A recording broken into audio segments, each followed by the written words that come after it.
Day. Clear that off my screen. Okay. So we have it's great to be back with you guys again for another webinar. Always glad to talk with you folks. Um, Today's topic is, it's been a topic I've been asked to speak on quite a bit since I wrote an article on this topic in August of last year. And by the way, Patty has, and I think is going to share a copy of that with everyone. It's called Mitigating the Legal Risks of Associations, ESG, and DEIA Programs. And since I wrote that article, it's been picked up and published by a number of different places. It's led to a lot of groups like WSAE asking me to speak on the topic. It's kind of an evolving topic, and a lot of it's been driven by things outside of the association and nonprofit community, things that really have nothing to do with associations and nonprofits. But like so many other things that happen in our politics or elsewhere, they have a way of making their way into the association, and this one is no different. And I'll explain kind of how and why, what I mean. And like in almost every speaking presentation that I give on association legal topics, it's of course important for you to understand what I'm talking about, what the underlying issues are, what the context is.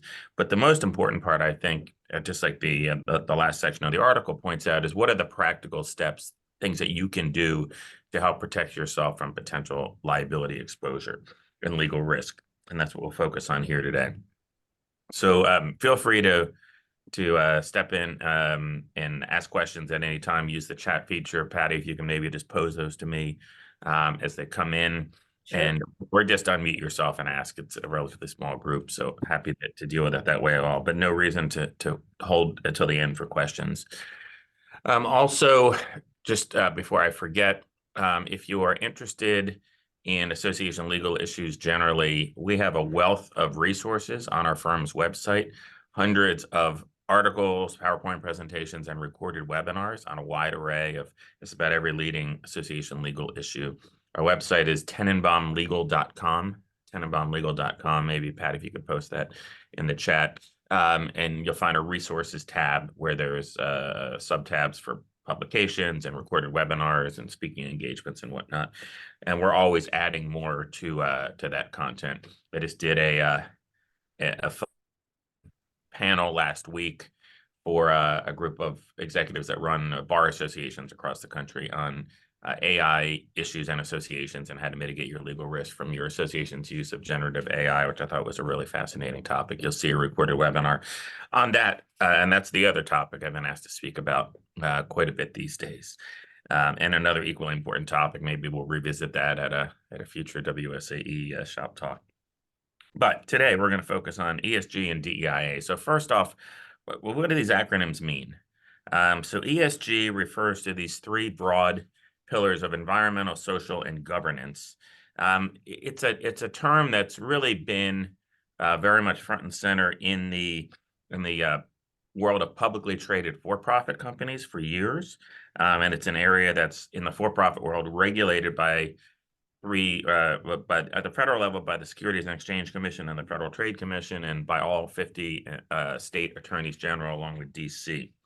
And their ESG programs, environmental programs, things that deal with climate change, resource depletion, waste and pollution, things like that. Social, referring to working conditions, employee relations, diversity, equity, and inclusion, health and safety, local communities, and then governance, dealing with things like board diversity and structure, executive compensation, ethics. These things have been around for a while. They're very much regulated in the for-profit world to ensure, for instance, that for-profit companies are not overstating their success or progress in certain areas like this. But it's not an area that's ever been regulated in the association of the nonprofit world. But it is an area where some associations and some nonprofits have adopted ESG type principles into some of their practices, like, for instance, into their investment policy statements, trying to ensure that you're not investing in certain types of companies, think tobacco, firearms, things like that. And that's not terribly unusual in the association community, but a little bit more and more we're seeing kind of these principles make their way into association policies and practices. And then DEIA, diversity, equity, inclusion, and accessibility. Some people just refer to it as DEI, but others include the accessibility as well. It's kind of a subset of ESG, if you can think of it like that. It falls under kind of that social category, the S in ESG. And what it basically, DEI programs are basically about fostering the hiring and promotion of African Americans and other minority workers. They've been prominent in corporate America for many years. For-profit companies have been under a lot of scrutiny in recent years regarding their hiring and promotion policies and practices from both the left and the right sides of the political aisle. In a number of states, particularly what we call politically red states, like Florida and Texas, have passed laws and issued executive orders, in some cases prohibiting DEIA practices. And then in some other cases, like in California, actually requiring them, like on publicly traded companies that are based in California. But the big sea change came last year, or potential sea change came in June of last year when the U.S. Supreme Court issued its decision in a pair of companion cases involving Harvard University and University of North Carolina that basically held the affirmative action programs in college admissions in those two universities as being both violative of the Constitution, the Bill of Rights particularly, and as well as being violative of the Supreme Court's interpretation of the Civil Rights Act and the employment-related, not the employment-related provisions, but the provisions that relate to colleges and universities. And while that decision relates solely to college admissions and makes it illegal to utilize race and other protected characteristics as a factor in determining who gets admitted to colleges and universities. While that decision is limited solely to college admissions, the basic rationale underlying that decision, which essentially relates to reverse discrimination, saying essentially if you are giving preference to certain minorities in the college admissions process, or for instance, let's say the rationale behind the case was extended to the workplace. If you are giving preference to certain minorities in the hiring practice or promotion practices of your employment, as an employer, then that may discriminate against other non-minority candidates, say white Americans or whatnot. And that rationale has spurred quite a number of lawsuits that are making their way through the courts now involving employment and also involving programs that involve contracts, things like scholarships, fellowships, internships, things like that. And I'll get into that in a minute. But there's widespread thinking, not everyone feels this way or believes it, it's speculation, of course, that same rationale that underlied Supreme Court's college admissions decision last June, if it's applied to the employment context and if it's applied to the contracting process, that it may result in similar decisions that would put a lot of current practices of including associations at some legal jeopardy. So that's one thing. And secondly, because these plaintiffs' lawyers that are bringing these cases, which are generally very well funded and they're very aggressive, they're trying to find targets all across the country, cases that where they might have a good chance of success and make their way to the U.S. Supreme Court. And so every association doesn't want to become a target. And so as such, we're going to talk about some things that you can do to perhaps make yourself less of a target, because the way that the courts work, at the federal level, we have federal district courts, and then above that, we have federal appellate courts, and then we have the U.S. Supreme Court. And the way these cases typically work, you bring a case in the district court level. If you get a favorable or unfavorable decision, you appeal it to the appellate court. And then again, whether you get a favorable or unfavorable decision, you may appeal it to the U.S. Supreme Court. And then ultimately, when the U.S. Supreme Court rules, that kind of becomes the law of the land. And in the meantime, if you happen to be in the district that's, for instance, covered by that appellate court, in your case, it would be the Ninth Circuit, then you're going to be governed by whatever decision comes out of that court. And so that's the way it works. It obviously takes several years, if not longer, to work their way through the courts. But in the meantime, your association doesn't want to become a target. So let's get into kind of what are some of these specific legal risks based on what I'm talking about. So first is employment and employment law. And obviously, if you have any employees, now granted, if, for instance, you work with a management company and your association doesn't have its own employees, then you don't have to worry about this. Your management company has to worry about it, but you as an association don't. But if you do have your own employees, then you do have to be concerned about this. And so for a number of years now, kind of the law of the land, as expressed by the U.S. Supreme Court, has said that you as an employer are allowed to take race, for instance, into account in the hiring and the promotion process if members of a racial minority were previously excluded from a job category. So if you kind of have a history of having, say, African Americans or Hispanic individuals excluded from a particular job category, you're allowed to take that into account. It doesn't mean you can have quotas or things like that, but you can take that into account in the hiring process. In addition, if there are obstacles that prevent employers from having a more diverse workforce, such as unconscious bias, you are allowed to take some steps to try to help ensure that the workforce is more diverse. That's the current state of the law, but that might well change. And this U.S. Supreme Court and certain appellate courts and district courts might say, no, that is no longer allowed. You are no longer allowed to take, just like they did with colleges and universities, you're no longer allowed to take that into account. And so, for instance, in the college and university setting, what most colleges and universities are doing now is instead of giving any kind of extra points like in a rating system or advantage to individuals from a particular racial minority, for instance, they are looking at kind of proxies for that. Things like people who came up through hard times, people who had to work their way out of difficult circumstances, things like that. That is, the court said that is you are able to take that into consideration, but you're not allowed to just give someone an advantage simply because in the college admissions process, simply because they're a member of a racial minority. In the employment process, like I said, there are limited ways that you can do it. It doesn't mean quotas or affirmative action, but there are these limited exceptions. But this might well change. So that's one thing. But the other thing that this decision is doing, and the lawsuits that it's spurring, is that there are some other programs that employers have, including some associations, that are probably already on questionable legal ground. Like, for instance, a number of associations have like staff leadership acceleration programs or internship programs that are open only to members of certain underrepresented minority groups. That is probably already legally suspect under the existing law of the land, never mind where the court might be heading when it comes to employment law. And so from a practical matter, you really want to take a look at your hiring policies and practices, and not just hiring, but promotion as well.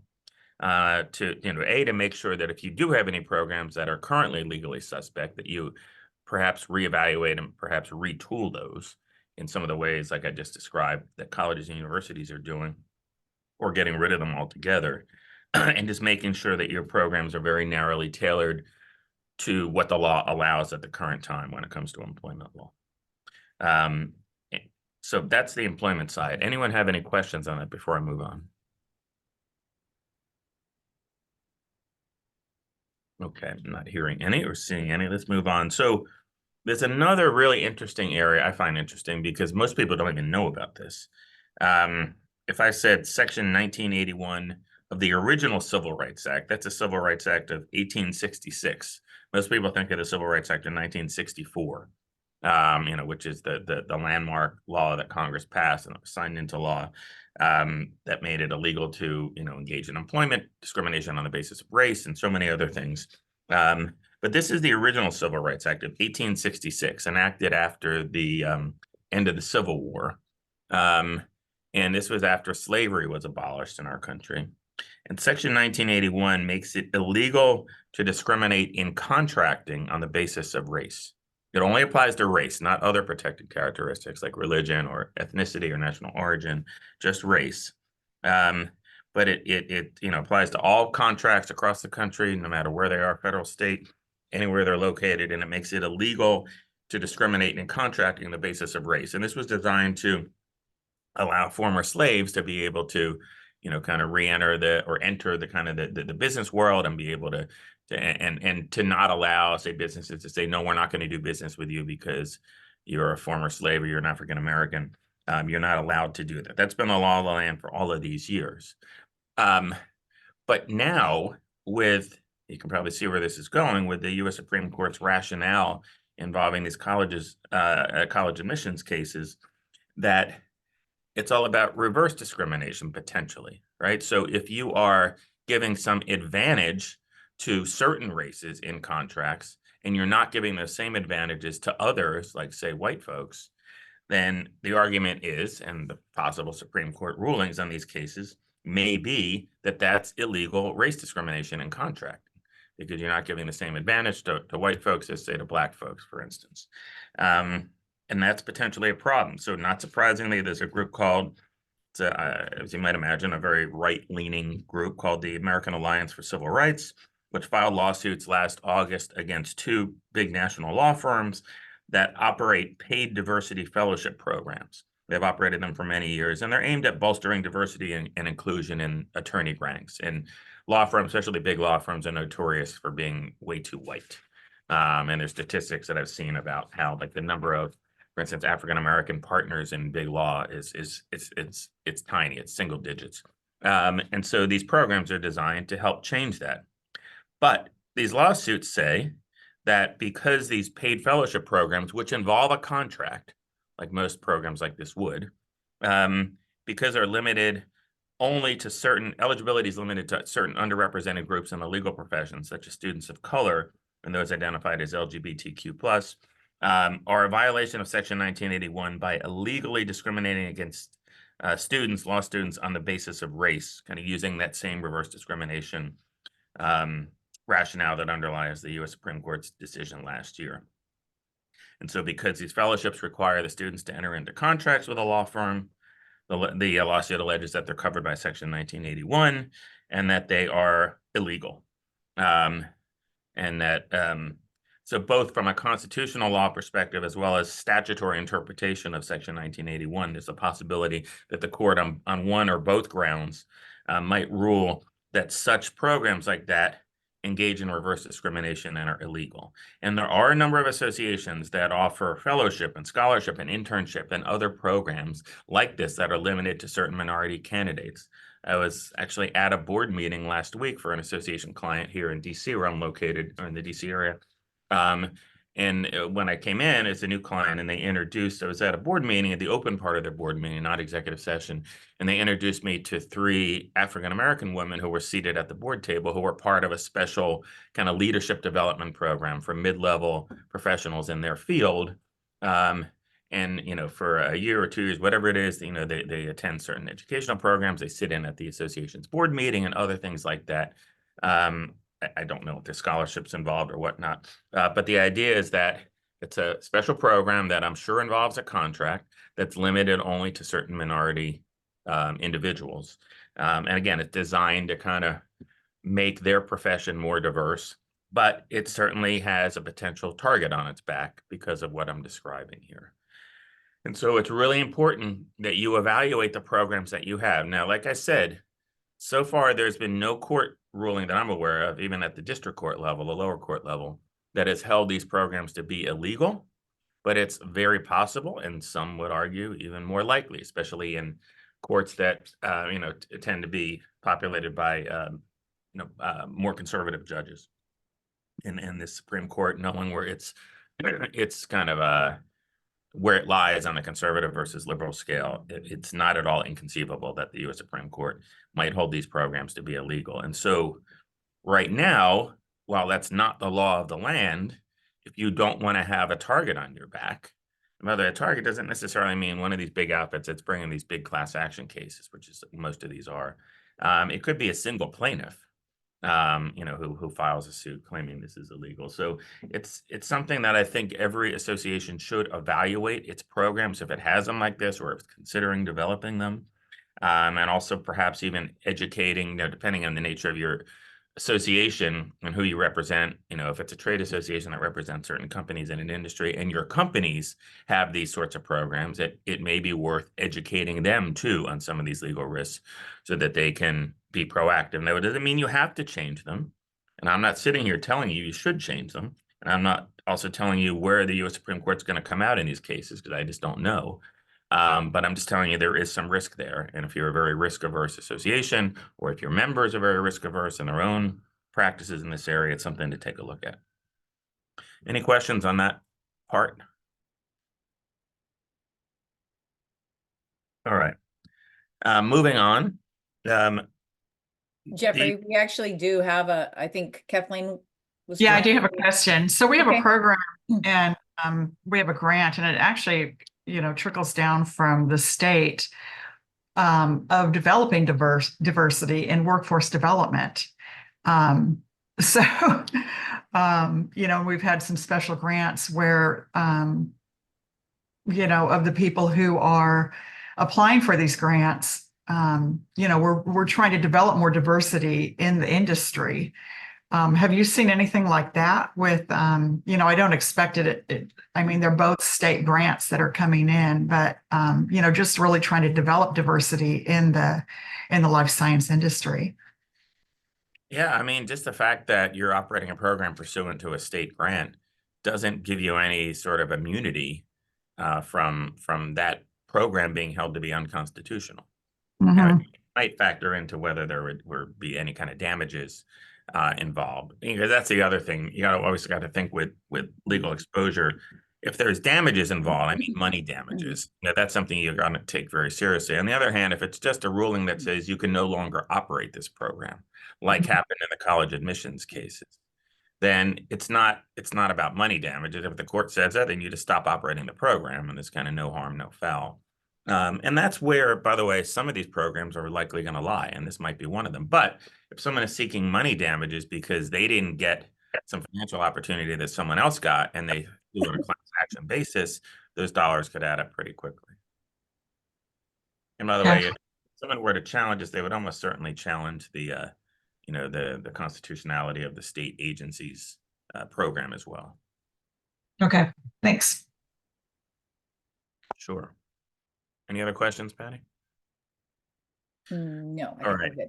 So as you guys are all located in Washington State, or maybe some of the surrounding states, you likely don't have to be really concerned about this, but it's all just knowing the politics of your state, but it's something to keep an eye on. So some states, most notably Florida and Texas, have enacted laws or executive orders that actually regulate some of this stuff. And again, we don't really see these in the blue states so far, but anything can happen. But like, just by way of example, in July 2022, Florida enacted this law called the Individual Freedom Act. Some people call it the Stop Woke Law, which restricts diversity-related training in private Florida workplaces, which would presumably include associations based in Florida, or this could apply to you, associations which have Florida-based employees. So as we all know, so many associations have remote employees. A lot of people like to live in Florida because it's warm in the wintertime.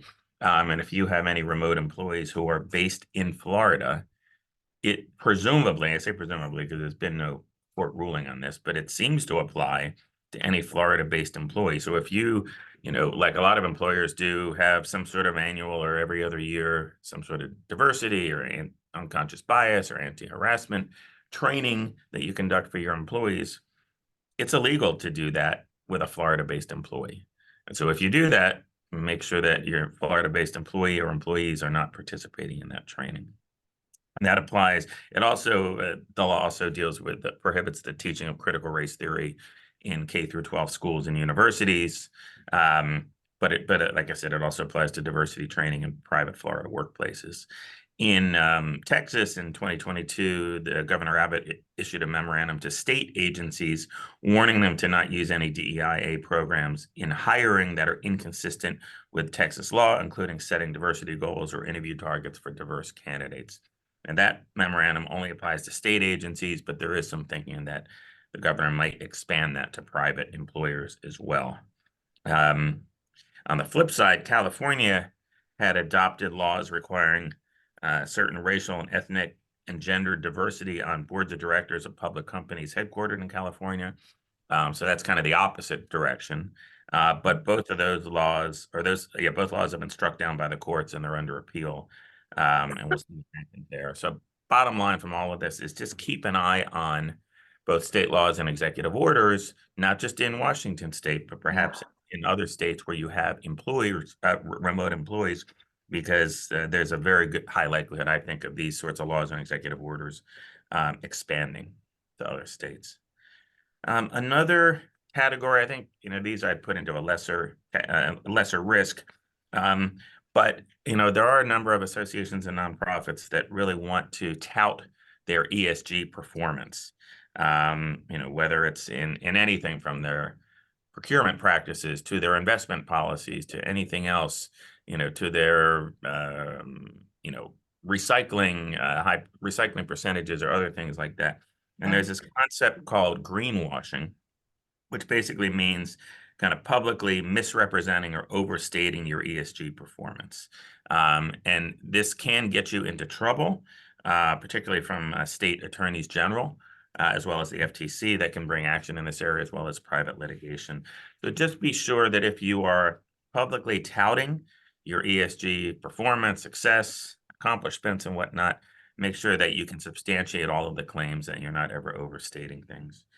And then kind of the last category involves investments. And again, this is a stretch. I've not seen this happen in the nonprofit or association community, but we've definitely seen it happen with for-profit and especially publicly traded companies. There are some associations, for instance, that have as part of their investment policy statement that they won't invest in certain types of companies or in mutual funds that have certain types of companies as part of the makeup of the mix of that mutual fund. Trying to invest in more, clean energy companies as opposed to, fossil fuel companies in the fossil fuel area, or like I said earlier, gun manufacturers or retailers, or tobacco manufacturers or retailers, things like that. And we've seen it happen in the for-profit world. If you have such a policy and your investments kind of really go in the tank. Right now, it's kind of hard to imagine because the stock market's doing so well. But if you're going the opposite direction of the market, there is a potential that a member could bring what we call like a derivative suit. It's not technically called a derivative suit. That's when like a shareholder of a for-profit publicly traded company can bring a suit on behalf of other shareholders. But it is not inconceivable that a member could bring the functional equivalent of a derivative suit on behalf of other members, saying, you are losing us money, board of directors, because or investment committee, because you are adopting an overly strict investment policy statement that doesn't allow us to take full advantage of what's going on in the market these days. Theoretically, such a suit could also be brought by a state attorney general. Not very likely. So those to me are kind of the primary risks in this area. I've really already talked about some of the things that you want to do to mitigate your risk, but certainly in the employment area, like I said, evaluate your existing programs, both ones that are seemingly consistent with the current law in this area, but also ones that are perhaps even more legally suspect, even under the current law. Evaluate those, working with your legal counsel to determine if you should make any changes to them, if you should broaden eligibility of certain programs, things like that. If you have, like a lot of associations do, certain internal staff promotion or leadership programs that are limited to only people of a certain minority class or whatnot. And then certainly keep an eye on legal developments and where the law is evolving in this area, and be sure that you are constantly tweaking your own programs to comply with the way the law is developing. And then the same goes with any program that involves a contract. So outside the employment setting, but anything involving, member fellowship, internship, scholarship programs, things like that, which many associations have, the leadership acceleration kind of programs that I talked about earlier in that example. Really give a close eye to it. If they're limited only to certain people, give an eye toward perhaps broadening the eligibility so it's not tied to just race or things like that, but it's tied to financial need, or have an application process that applicants, you don't qualify just on the color of your skin, but you qualify based on showing that you've had a hard time getting to where you are, and things like that. I'm not saying again that you have to do it, but something to keep an eye on.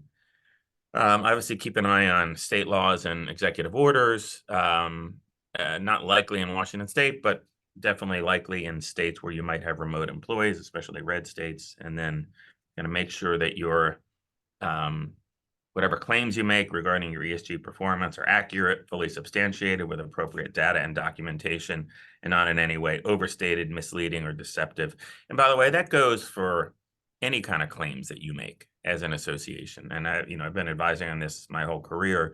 I remember back in the day, advising an association in one particular energy area, one particular type of fuel, and they were constantly kind of putting out, like, part of their purpose was to change public perceptions about their industry and their product. And so they're constantly making claims about how clean, these days this was a number of years ago, but how clean their product is and how much cleaner it is than this other product or this other product. And we used to review those claims and the substantiation behind them to make sure that they could be fully substantiated, because there is a lot of risk in that area. So this is, well beyond ESG. Anytime that your association is making claims either about your association's performance or about your industry, you want to make sure that those claims or profession are very well substantiated. And then finally, make sure you take a close look at your investment policy statement, working with your investment advisor to make sure it reflects the association's priorities, goals, risk tolerance, financial needs, and that it's defensible as being reasonable, prudent, and appropriate, and revisit it on a regular basis. So that's what I wanted to talk to you about here today. Like I said earlier, there's an article of mine that Patty will share with you that summarizes all of this if you want to share it with your colleagues or your board or whatnot. But that's all I have for now. But if anyone has any questions, I'd be happy to take them on this topic or, frankly, any other association legal topics since I'm here, and feel free to fire away. You bet. And for those of you that did pre-register, I did send out with the confirmation that the link to Jeffrey's article. If you don't see that in your inbox, please shoot me a note in the chat or an email, and I will make sure to resend that to you. I just have a quick question, Jeffrey, because, our organizations that we represent, by very nature, there's a lot of diverse personal beliefs and values that the various members hold. And that whole derivative suit concept kind of is scary, that somebody, just because of maybe a personal belief, they could go off and, claim that, this applies to all of the members and that the organization shouldn't be, pursuing investments in this area or that. Any thoughts about mitigating that? How to maybe get ahead of that? Yeah, look, like I said, the politics of our country, which are more divisive than at any time than in my lifetime, for sure, make their way into the association world as well. There's no question about it. We're seeing it all of the time. I'll give you a couple examples one I just actually dealt with earlier today. An association client said that at their upcoming conference, they have a group of employees that asked if they could all get together, and if the association could get them like a suite to discuss the Israeli Gaza conflict. And it's a bunch of employees that are kind of pro Gaza in the conflict. And the executive director asked me, is it okay to do this? Should we allow it? Should we prohibit it? And many of you probably don't know this, but the National Labor Relations Act, which generally governs labor unions, also has provisions that apply to all employers. And the idea is that, and the NLRB, the National Labor Relations Board, has been particularly active in this administration and previously in the Obama administration in going after and pursuing for enforcement actions employers who take actions that make it harder for a group of employees to unionize. And basically, you can't prohibit gatherings of staff and things like that. It doesn't necessarily mean you have to pay for it, but you can't prohibit things like that. The idea is that if they want to get together and talk about maybe trying to form a union, unionize the workforce, you can't do anything to prohibit that. And this, within this example I gave you, it could be argued that, to prohibit that sort of gathering would be violative of the National Labor Relations Act. It's not a First Amendment issue because it's a private employer. The First Amendment doesn't apply. It only applies to government agencies. But it's an issue to keep in mind.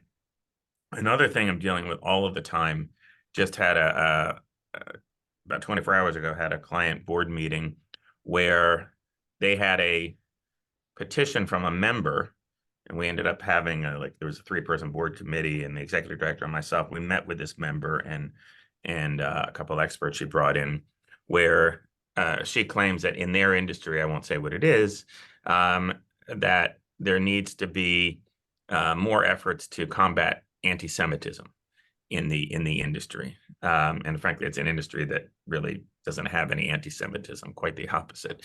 But this is what she believes, and she believes that the association's racial equity task force is bad, it's woke, it is illegal, and it's actually promulgating anti-Semitism, a concept that was rejected by the board. But it goes to show that the hot button issues of the day, I mean, anti-Semitism is a really serious issue in the country right now. It's not a serious issue in their industry, but it's a serious issue in the country. And a lot of associations, particularly boards, are struggling with whether it's, Israel-Gaza conflict, whether it's Ukraine, whether it's abortion rights, whether it's gun safety, you pick your hot button issue of the day, DEI practices, things that are perceived as too woke, that a lot of sometimes members of the association, members of the board, want the association to take a position on it. And this woman in this example I gave is she wanted also the association she wanted them to disband the racial equity task force, form an anti-Semitism task force, and put out some public statements, regarding kind of the opposition to anti-Semitism that's going on in our country right now. And ultimately what the board did, they actually did broaden their racial diversity task force to become an equal opportunity task force, to broaden it beyond race, in part for some of the reasons I just talked about earlier today in this talk. But they made very clear that they are not going to put out any position statements on anti-Semitism generally in the country, or on the Dobbs decision involving abortion rights, or anything else that's outside of their industry, because that's not what they are there for. They are there to promote and further the industry or the profession that the association represents, not to take positions on different social issues. We saw a lot of associations take positions back in summer of 2020, during the height of the George Floyd murder, and then there's been some backlash to a lot of that. And frankly, that's when this particular racial equity task force of this association client of mine was started back then. But a lot of association boards are kind of dialing that back now and saying, no, look, we are, unless it's something that directly relates to our industry, like we have a history of discrimination or a lack of diversity in our workforce, in our industry, in our profession, that's one thing. But to just take positions on public policy issues and social issues, social justice issues that are kind of outside our scope, we're going to stay away from that. It's just too much of a hot button thing. But sometimes I've been at board meetings where the board members are like, but this is really, really important to us, and we're very passionate about this, and we want to say something. So sometimes this has some potential legal consequences. A lot of times it doesn't, but it has a lot of political consequences for sure. And it's something that associations are grappling with now more than ever.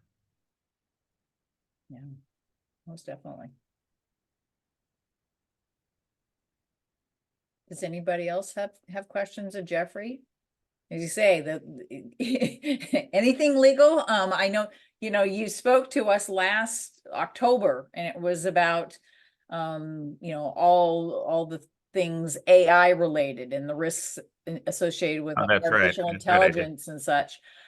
Anything on that front that has changed since last October in terms of associations and what you're seeing in terms of? Not much has changed, but the work I'm doing with clients and my understanding of the issues has evolved. If you're interested in that, I'd encourage you to watch that recorded webinar that's on our site from last week.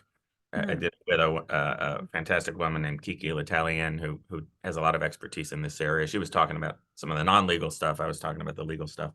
I thought that did a good job of hitting a lot of the hot button issues. One of the things, though, that I talked about in that webinar that I did not talk about in the one I did for you guys last fall, because I wasn't aware of it, is that some of the legal risks from the use of generative AI, not all of them, not even close to all of them, but some of them, like issues involving concerns about taking confidential or sensitive or proprietary information and putting it into an AI platform to have the platform analyze it, what we call inputs, or putting in copyrighted information that could make its, in both cases, could make its way out there, the ether, and could wind up in someone else's outputs that comes from the use of the same platform. And that's leading right now to some copyright infringement suits, like from musicians and others. And could be suits, involving breaches of confidentiality, non-disclosure agreements, or trade secrets, or other things like that. Those sorts of risks can be mitigated by turning off the ability of the AI platform to use that information to train its own algorithms or to otherwise improve the product itself. And two of the leading platforms, ChatGPT and Bard, if you have certain level of paid subscription to those, enable you to kind of flip the switch so that the platform is not using that information and to train its own algorithm or anything else. So it cannot make its way into anyone else's outputs. And then probably the third leading platform that associations seem to be using is something called Claude. And that platform, actually, with a few minor exceptions, does not allow the platform to train its algorithm using any inputs.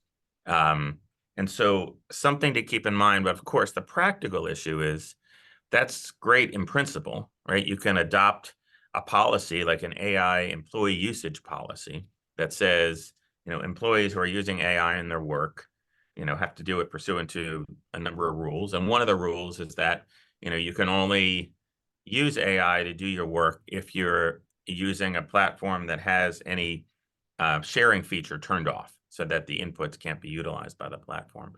But, enforcing that can be really difficult. Now, there are these kind of enterprise versions of the AI platforms that you can subscribe to, just like, a lot of employers subscribe to Microsoft Outlook or whatnot. And so you just get a license for all the different users to use them. But even there, you'd have to make sure that your employees are only using the enterprise version of that AI platform and not just going onto their own browser and, pulling up their own version of ChatGPT or whatever else they might use. And so you have to have a good policy, you have to educate your employees about it, and you have to enforce it. But that is something that's notable. Again, it doesn't help you deal with the risks of, say, the outputs, like getting information, that might be used in standard setting or developing practice guidelines or patient guidelines or something relating to consumer safety that could be negligent or faulty or deficient and create tort liability for the association, or something that comes out of the output that, you're not really making any changes to it, yet you're claiming copyright ownership over it, which is not possible under the Copyright Act, as among other requirements to get a copyright in something, it has to be the subject of human creation, and so many other things that liability risks that come from the outputs, that you still have to deal with all of those issues, but the risks that come from the use of the inputs by the platform can be mitigated through that feature. So that's something new and different, at least from that I learned since last October. Interesting. Thank you for sharing that. Yeah, Any and other questions? one more thing on that. Like I said last October too, policies, contracts, you want to be sure that, for instance, some of our associations that have, big journals, like scholarly journals, academic medical journals that they publish articles, they are developing or have developed AI guidelines for their authors of what they can and can't do, what they have to disclose, things like that. So putting these sorts of provisions into your policies for employees, for speakers, for authors, for consultants and contractors, building provisions into their contracts. If you're going to try to regulate the use of AI, not prohibit it, which I think is unrealistic for any association. Just like back in the early days, some associations used to try to regulate employees' use of social media during work hours. Yeah, that no employer does that anymore. Just like, there may be some employers that ban the use of AI in the employees' work or the volunteers' work, but that's really not realistic. It's more about regulating it. And to regulate it, you need to put it in writing. You need to inform people about it, educate them, and then enforce those requirements and restrictions.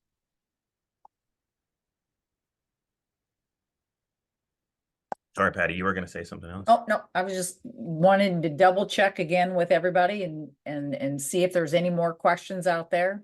Feel free. Don't be shy.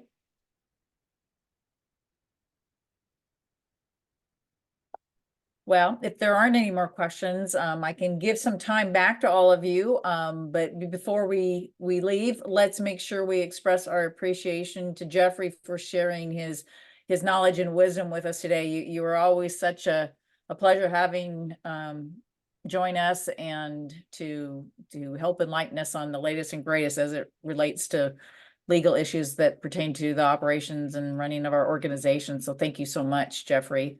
I also invite everybody to check the Learn tab out on the WSAE website, where you can see the progress that's being made on the build out of our 2024 programming and the key events that are already posted to help you jumpstart your professional development now that we're in this new year. Coming up very quickly is WSAE's signature next level leadership knowledge exchange opportunity. We've done a little bit of pivoting on that with our presenter, and it's now going to be on building boards of excellence. So this is an in-person event that's going to be held at the newly opened Muckleshoot Casino Resort in Auburn, and it's being presented by Lowell Applebaum. Lowell is a prominent and influential thought leader within the association community. His extensive expertise and insightful perspectives make him a compelling figure whose insights are invaluable. So missing this opportunity to hear him speak or tap into his wealth of knowledge would be a loss for anyone seeking to stay abreast of the latest trends and the best practices in the association management field. Patty, I can echo that. Lowell's a good friend, and we are regularly on the speaking circuit together. I think we're both speaking at the California Society of Association Executives annual meeting coming up in April. But he is very, very smart, very insightful, and a lot to you learn. bet. I mean, we're lucky that we have our relationship with you, Jeffrey, but Lowell Applebaum is another one of the great ones. So most definitely thank you for rubber stamping that comment I made about him. Also, don't forget, now that we are in that new year, make sure the dates are blocked out on your calendar, June 5th through the 7th. Those are the dates of the WSAE annual convention. We're going to be in Kennewick, Washington. This year's theme is Brave, a year of transformation and exploration. The convention program is coming together quickly, so keep an eye on the WSAE website for the forthcoming lineup that is going to be designed for interactive and generative learning experiences, and that will help ensure that everyone leaves with a profound sense of exploration and wealth of knowledge. Please know that the WSAE staff always values your input. Therefore, we invite you to help shape future programming by submitting any topic and or presenter ideas you may have. And you can easily do that by emailing us at info@wsae.org. Again, thank you, Jeffrey. Thank you all for joining us today. Have a great rest of your Wednesday and Valentine's Day, and do take care. Bye-bye.